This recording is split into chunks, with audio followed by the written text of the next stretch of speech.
Welcome to NCERT Class 11 Fine Arts series. We are going to see about the next chapter, Part 2, Arts of Mauryan Empire, Part 2 we are going to see. And before we get into the video, I request you all to please do like, share and comment in the feedback box. And do subscribe to our channel. This is an initiative, free initiative by Vaishya's channel. But if the response is not good, we might be changing it into paid service. Please do support us. Now let's get on to the video. We are seeing about the arts of Mauryan Empire. So the important art that prevailed during this period is stupas. The stupas consist of a cylindrical drum and a circle and with a harmonica and chatra on the top, which remain consistent throughout the minor variation and changes in shape and size. Apart from circumambulatory part, gateways were also added. The elaboration in the stupas architecture happened because there was ample space for the architects and sculptors to plan for the elaboration and cover the images throughout the stupas. It is important to note that the stupas were constructed over the relics of Buddha at the places of Rajagriha, Vaishali, Vedatipa, Pava in Bihar, Kapilavastu, Alagappa, Ramagrama in Nepal, Kushinagar, Pipalvina in Uttar Pradesh. These are the places where the stupas were constructed over the relics of the Buddha. The great stupa of Stanchi was built with the bricks at the time of Ashoka, and later it was covered with stone and many new additions were made. This is the great stupa of Stanchi.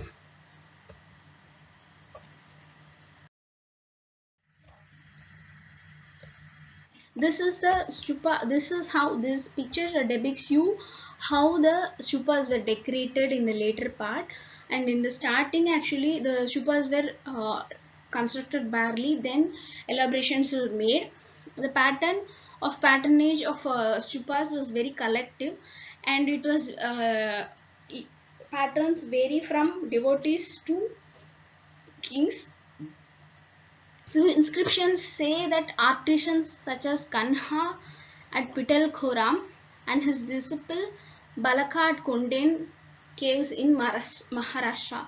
These inscriptions mentioned their contribution to the stupas.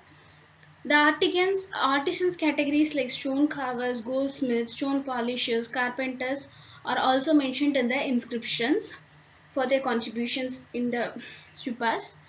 The events of life of Buddha, the Jataka stories, and the life of Buddha have been depicted in the railings and torrents of the stupa.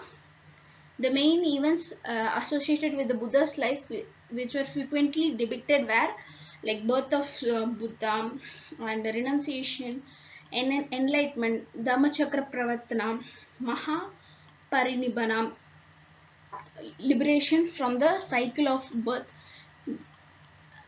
Among the Jataka stories that are frequently depicted are Chandar Jataka, Bidurprunta Jataka, Ruru Jataka, Sibi Jataka, Tesantra Jataka, and Shama Jataka. We have already seen Buddhism and Jainism was emerged during this period, and it is at its peak. So, Stupa, Vihara, and Chaitya, which are the part of Buddhist and Jainist monastery, were built in large numbers, and most of that was dedicated to Buddhist. Viharas are the dwelling places used by wandering monks of Buddhism or Jainism during the rainy season, but eventually they evolved into the centers of learning and Buddhist architecture. These are some of the images of how the viharas look. So let's see about the monumental figures. The other important architecture part of the Mauryan period was the monumental figures. Monumental figures of yaksha, yakshinis and animals pillar columns with capital figures. Rock-cut caves have been found which belong to Mauryan period. It shows the popularity of Yaksha worship and how it became a part of figure representation in Buddhist and Jaini religious monument. Large statues of Yaksha and Yakshinis are found at many places like Patna, Vidisha and Mathura. These monumental images are mostly in the standing position. One of the distinguishing elements of this is their polished surface. They all had a polished surface. This is a distinguished feature of Mauryan empire itself, Mauryan art itself. The depiction of faces is full round with pronounced cheeks and physiognomic detail. One of the finest example is Yakshi figure from Didarganj from Patna. It was a tall. Let's see about this Didarganj Yakshini.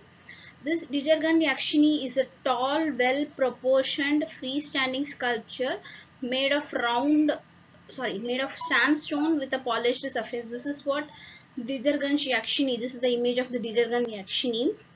The chauri is held in the right hand. Chauri is a kind of fan which they used to do for someone special. So that is held in the right hand, and left hand is broken. The sculpture sensitivity towards the round muscular body is clearly visible. You can see it is like clearly sculptured, neatly sculptured, and it has a polished surface. You can see everything in this image. Just relate it with the image and study so that you don't have to remember everything separately. When you see the image, you'll be able to get the description of that. I'm just trying to do that. The face has round fleshy cheeks, while the neck is relatively small in proportion. The eyes, nose and lips are sharp. It is curved and is sharply sculptured. The fold of muscles are properly rendered. The tightening of garment round the belly creates a effect of the bulging belly. This part, the bulging belly is there. Necklace beads are full round hanging to the belly. The necklace hangs to the belly. The lower garment has been rendered with a great care. Every fold of the garment on the legs is shown, protruding lines clinging to the legs, which also create a transparent effort. This also create a transparent effort. The back of this Yakshini is also equally impressive. The hair is tied in a knot at the back.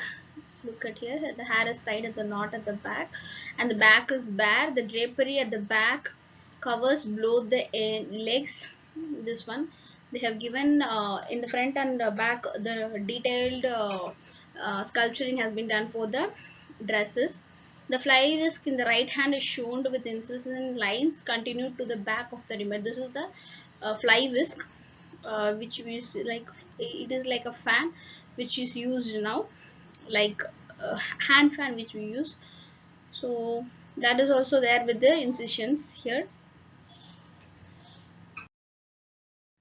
The next prominent one of the architecture of Mauryan period is terracotta figures, and the terracotta figures are very different compared to the sculptures, and it is more linear in shape than the sculptures. The depiction of monumental rock-cut elephant at Dhauli in Odisha shows the modeling in round with linear rhythm. It also has a Ashokan rock edit.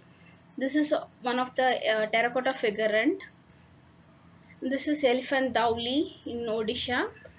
It is not very neatly or very linearly sculptured. This is a roughly sculpture compared to the sculpture.